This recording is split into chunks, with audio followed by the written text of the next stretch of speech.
You can be born and grow up and die in a prison camp in North Korea. You can be sent to a prison camp in North Korea simply because your mother did something against the state, or your grandfather did something against the state. There are about 150 to 200,000 people in the prison system in North Korea. For the population as a whole, the human rights situation is dire. There's no freedom of assembly, no freedom of speech, no freedom of a religion, none of the freedoms that we take for granted in so many countries in the world. The human rights situation, or the human rights violations in North Korea, are systematic and odious. Now, why do I use that word odious? Odious. It's a strange word. I use that word odious because in the definition of crimes against humanity, human rights violations have to be systematic and odious. And there is no question that the human rights situation in North Korea, the violations are systematic and odious. And in fact, the United Nations is, as we speak, putting together a committee of inquiry into crimes against humanity that take place in North Korea today. They will do a very good job, I am sure, as the rapporteur on human rights in North Korea. The last two of them have done excellent reports. This committee will do an excellent report. They will issue it, and nothing will happen. Why will nothing happen? Two principal misconceptions when it comes to North Korea. Number one, that North Korea is like an Eastern European communist country. And number two, that North Korea is communist. Both are wrong. Let's start with the first one. In North Korea today, unlike, for instance, Hungary during the communist period, or Romania, I choose Hungary and Romania, Hungary being the happiest barracks in the Soviet bloc, so to speak, Romania, the unhappiest barrack. In both cases, there was far more civil society, shall we say, than there exists in North Korea today. In North Korea today, there is no civil society. There are no movements. There are no groups. There are no individuals. There is no Václav Havel. There is no Andrei Sakharov. There is nothing in Romania where they had the Group for Social Dialogue of intellectuals who emerged out of the shadow of the dictatorship of Ceausescu. There is nothing like that in North Korea. So, first misconception, that we think of North Korea like Eastern Europe was under communism, or the Soviet Union for that matter. Second misconception, that North Korea is communist. North Korea is not communist, functionally speaking. It got rid of Marxism-Leninism from its constitution. It dispensed with the idea of communism as a functioning economic system, and basically has adhered more or less to market principles. We can talk about that, what it thinks market means in North Korea. There is but one philosophy in North Korea today. That philosophy is, maybe you've heard of it. Has anybody heard of it? Philosophy in North Korea today?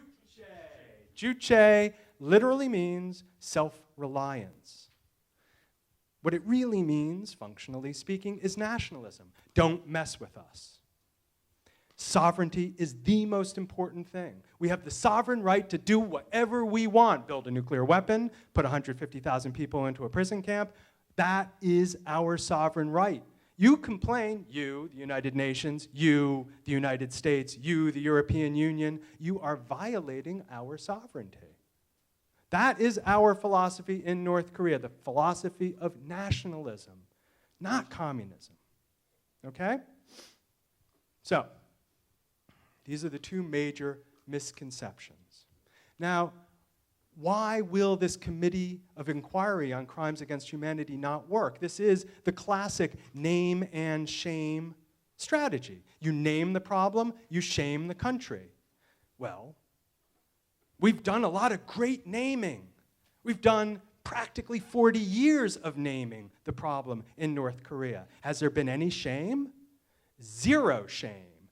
Zero. This is a government that frankly does not care what the United Nations, Amnesty International, Human Rights Watch, or any organization says. The two misconceptions feed into this problem. Because for a name and shame strategy to work, you need somebody, usually inside the country, who can raise up the issue. Even if it's only a couple people. Even if it's only Václav Havel and a couple of his friends signing Charter 77, saying, our country, Czechoslovakia, must abide by the Helsinki Principles, or the Moscow Trust Group, or just a handful of individuals in Romania or Albania, saying, look, we're being shamed as a country. We as individuals are going to hold this up and hold our government accountable. There is no such thing in North Korea. So that strategy is not going to work, unfortunately. When it comes to nationalism, the second misconception that North Korea is a communist state and therefore will behave like communist countries in the past, we remember in the CSCE process, the Helsinki process, Soviet Union participated. Communist countries participated. We expect somehow that North Korea will behave like a communist country, but no. Its primary ideology is nationalism. And so any perceived threat in the form of intervention, in the form of the UN or something else, is going to simply strengthen the nationalist response from North Korea. So this is one reason why this committee of inquiry, and I'm not saying it shouldn't go forward. I'm not saying that Amnesty International or Human Rights Watch or any organization working on North Korea human rights shouldn't do what it's doing. We should name the problem. We just have to be realistic about whether any shame will result. Okay, that's the problem. We have an odious, systematic human rights problem in North Korea. The UN has established a committee. I don't think, because of those two misconceptions, that it will actually function, lead to any positive result. So, where does that leave us? What can we do? Three things. Number one, has to be long-term. We cannot expect that North Korea is going to change overnight simply because Kim Jong-un studied in Switzerland, probably likes fondue, obviously has an affection for basketball, and is going to change his country tomorrow. That is not going to happen, obviously. There were some misconceptions that he might do that after the third nuclear test and threat to blow up both South Korea and the United States. Fondue, basketball, and so forth have not produced a Gorbachev in North Korea. It has to be long-term. In other words, we have to expect a generation change, a generation that is, in some sense, middle class, and I mean middle class in North Korean terms, cosmopolitan, has some understanding of the world, and some appreciation for human rights issues. Does that generation exist right now? No. There may be some people in North Korea who have been abroad, who have participated in cultural exchanges, who know about the outside world, but they are isolated individuals. It's going to be their children, I think, who will lead some transformation in North Korea. The children of what are called the golden couples. The golden couples of Pyongyang. The golden couples are the husband works in a government job, the wife works in the private sector. So they have the security of the government job, they have the money coming from the private sector. The golden couples. Golden couples are now having children. It's those children who will produce change in North Korea. Number two, economy. As I said, North Korea is not a communist country. There are no predispositions against capitalism as an economic system. The only thing North Korea is concerned about is controlling the economic system. As they say, when you lift up the window, this is what North Koreans used to say, when you lift up the window to bring in the air, flies come in as well. They want to control the flies. So that's why you see movement forward and backward on economic issues in North Korea. You'll hear they allow cell phones, they don't allow cell phones. They allow private markets, they don't allow private markets. They allow the Kaesong Industrial Complex, they close the Kaesong Industrial Complex. It's not because they're for or against capitalism, it's because they're worried about control, about the influences of the outside world coming in through these economic projects, influencing the population. However, over time, I do think that economic exchanges with North Korea will produce a middle class, again, in the North Korean context. Number 3, culture. And then I'll finish. Culture, someone mentioned the other day the Philharmonic. Yes, the Philharmonic from the United States went to North Korea, performed. Harlem Globetrotters went to North Korea, performed. Has this had any effect? Well, it's hard to evaluate. But we know from talking to folks who lived in Romania, the unhappiest barrack, or lived in Albania, or lived in the Soviet Union, the importance of having contact with the outside world. And it wasn't obvious at first because, as you know, people during the Soviet period had 2 faces, the face outward and the face to the family and friends. And so people in North Korea have those 2 faces, and we're not going to see the other face for some time. We have to believe that these cultural exchanges have a profound impact. So in conclusion, will we see through economic exchanges, cultural exchanges, and over the long term, the production of a new generation, will we see North Korea go, for instance, along the path of China, the path that it took after the Cultural Revolution? China's not, like, as we heard today with respect to Tibet, China is not a shining example of human rights observation and protection. However, China today versus China in 1975, big difference. And believe me, if we could see the same change in North Korea that we saw in China, thumbs up. Will we see it? That's a tougher question. The United States invested a lot of money into engagement with China because China's 1.2 billion possible Coca-Cola drinkers. China also was a hedge against the Soviet Union. So for geopolitical and economic reasons, we engaged China. Will we do the same for 25 million potential Coca-Cola drinkers in North Korea who don't really represent a geopolitical hedge against any major superpower? No. We won't, the United States. South Korea might, but we have to create the space that China had approximately for 10 or 15 years. We have to give North Korea that space. Even as we name the problem, even as we try to shame the country, we have to give the country space, not for the government to change, but for North Koreans themselves to become actors. Because right now, they're not actors. They are passive. They're in prison camps, or they're the subject of, or the object of North Korea government policy. Give North Korea the space for North Koreans themselves to become actors in their own drama. Thank you.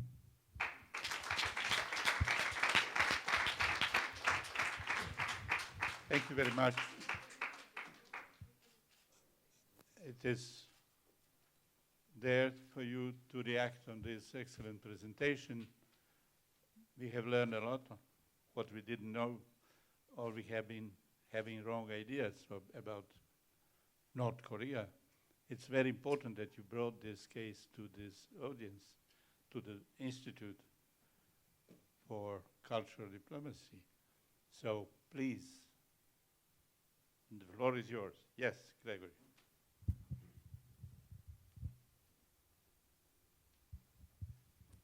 To echo the minister, I do think this is a perfect case for cultural diplomacy. And I'm wondering if you think the current direction of the South Korean government is helping this or hindering it, in fact. Because you can describe what's just been happening. I mean, literally shutting down a lot of the cultural connections between these two countries. So I just wanted to ask you about that. The case of South Korea is complicated, of course, because, as you probably know, there was 10 years of what was called the Sunshine Policy under Kim Dae-jung and Roh Moo-hyun. Kim Dae-jung, of course, won a Nobel Prize because of his efforts, basically 2000 until 2008. But then there was 5 years of Lee Myung-bak, and Lee Myung-bak basically reversed all of that. And it wasn't an individual decision. I mean, there was a lot of people in South Korea supporting that. I don't want to make it sound like he just, off the top of his head, canceled everything. No, there was support for stopping that continued engagement with North Korea. So that did lead to pretty much a deterioration in North-South relations. The only thing that survived was this Kaesong Industrial Complex, a complex north of the DMZ, located in North Korea, about 50,000 North Korean workers, and about 1,000 or so South Korean managers and so forth, producing goods for the South Korean market, maybe some EU markets, certainly not the United States. And then that has closed as well. I mean, it was a North Korean initiative to close it, not South Korea. But we have a new government in South Korea, Park Geun-hye. Park Geun-hye is also conservative. She's the daughter of a very famous autocrat in South Korea. She herself is not an autocrat. And she has said, we must have Trostpolitik, not Ostpolitik, Eastern politic, that, of course, was famous here, West Germany toward the east, nor did she call it Nordpolitik, which was what was called the North policy back in the 1970s, nor did she call it Sunshine Policy. She had to come up with a new name because she wanted to say this is something new. Trustpolitik, it has to be mutual. The trust has to be mutual. We're not just going to give stuff to North Korea, money, rice, whatever. Now that is a good change, I think, from the 5 years of Lee Myung-bak. The problem is that it's really not been accompanied by a lot of enthusiasm from other countries. Remember, 2000, with Kim Dae-jung, he had the support basically of Bill Clinton and the support of Japan. Today, Japan has lost interest largely in dealing with North Korea. There was a recent visit, which I could talk about, but largely lost interest. And unfortunately, the Obama administration has lost interest because it has other priorities, and it's a pain in the butt to deal with North Korea. There's no question it's a pain in the butt to deal with North Korea. I've dealt with North Korea. It's a pain in the butt. If I were in the US government, I'd be like, look, I got other things to do, you know? I don't have to sit down and be insulted all day long. However, there are priorities that overwhelm your own personal dislikes. And so that's why I sit down and continue to do this work, engaging North Korea. Will other countries work with Park Geun-hye on this Trustpolitik? That I don't know.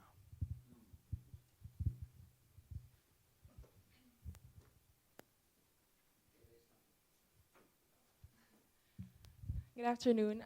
I guess my question would be, do North Koreans actually want to be helped? Because from the way I understand it, or from the way I read in the news, or when I hear people talk about North Korea, it's more like everybody outside North Korea wants to help North Korea. But I guess, like what you said, it would be better if the population of North Korea would want to help themselves, and the process would be easier. So I guess my question would be, would a typical North Korean citizen want to be emancipated from their government or not?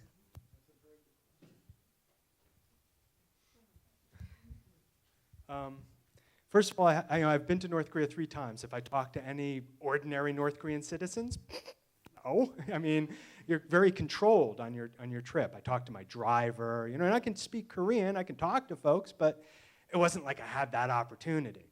So that's a caveat. I can't really tell you what ordinary North Koreans. Of course, there are 25,000 North Koreans who live in South Korea, but they're no longer ordinary North Koreans. They've gone through a process of well, I don't know how you want to call the process, but it's like a year of which you're being interviewed and you change your position over a year when you're in South Korea, and then you're released, so to speak, into society. So it's very difficult to know what North Koreans really believe. Our guess, our best guess, based on North Koreans in South Korea, China, and elsewhere, the level of dependency is very high. I mean, people who lived under communism can talk about that. I mean, you become accustomed to a welfare, a very robust, shall we say, even if it doesn't work very well, it's a welfare system, and you become accustomed to that security. You take away that security, and people are lost. And North Koreans in South Korean society are lost, many of them. They don't know how to deal with it. Many of them commit suicide. Many try to go to another country. They think, okay, it'll be better in the United States, and it turns out it isn't. They're discriminated against. They're treated as second-class citizens. It's a difficult situation. If there were a gradual change in North Korea in which people gradually became more self-sufficient, well, they already to a certain extent have, because now we have markets instead of what was known as the PDS, public distribution system. People have to basically fend for themselves. I mean, they have to find out some way to earn a living, you know? The state's not going to provide anymore. So ironically, the breakdown of the system itself has encouraged a certain self-sufficiency. Now remember, Juche was self-reliance. That didn't necessarily mean every individual should be self-reliant, but the ultimate consequence of the deterioration of the government is individual Juche, self-reliance, because I can't rely on anybody else. That, I think, can be the core. Whether people want it or not, you can ask them, do you want it? And they say, I don't know. But their actual conduct and their behavior on a day-to-day basis is individual Juche.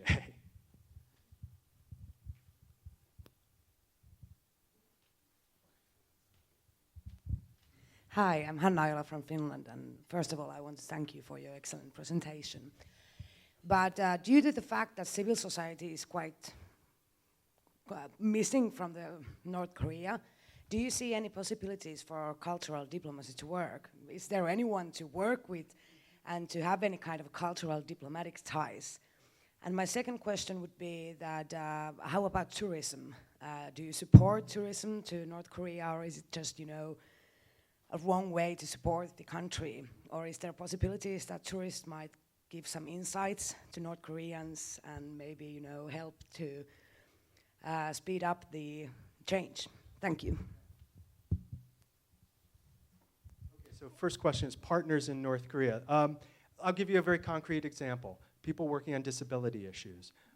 North Korea is not a signatory to the recent UN convention. However, it did establish a committee on disabilities, and an NGO emerged. Is it a real NGO? No, of course not. But it's called an NGO, and the people, in some sense, act like an NGO, parenthetically speaking. There's no freedom of religion in North Korea, but if you go to Pyongyang, you can attend a Catholic service, a Protestant service, and if you go to the church, there are people sitting there.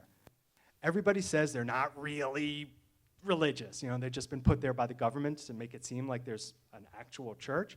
But frankly, you put people in a church week after week for years, they're going to be religious at some point.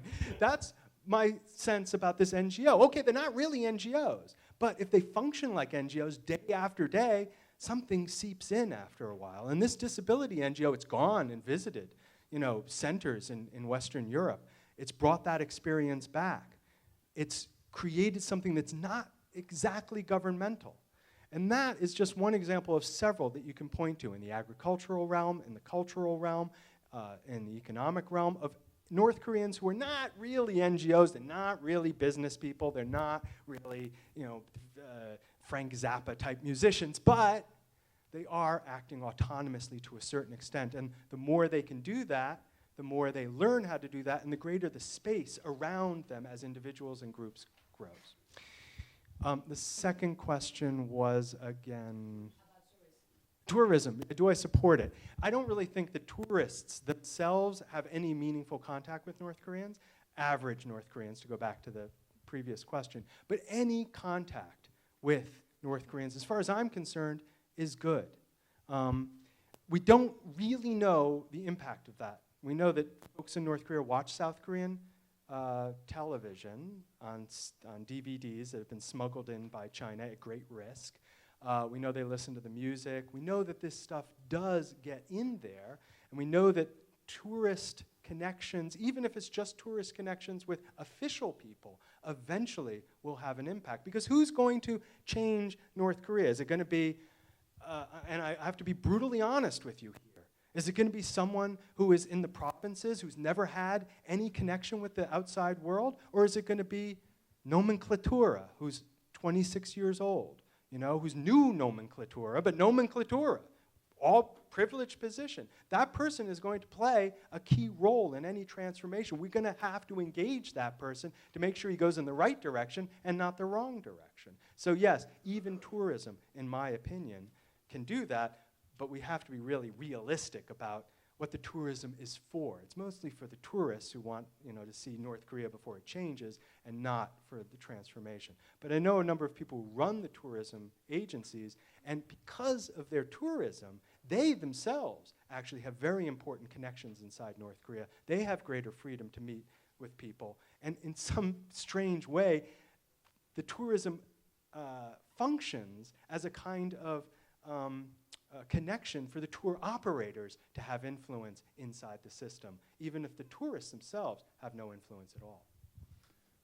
Please join me in a very warm support for such a writer and author and person and fighter. Thank you.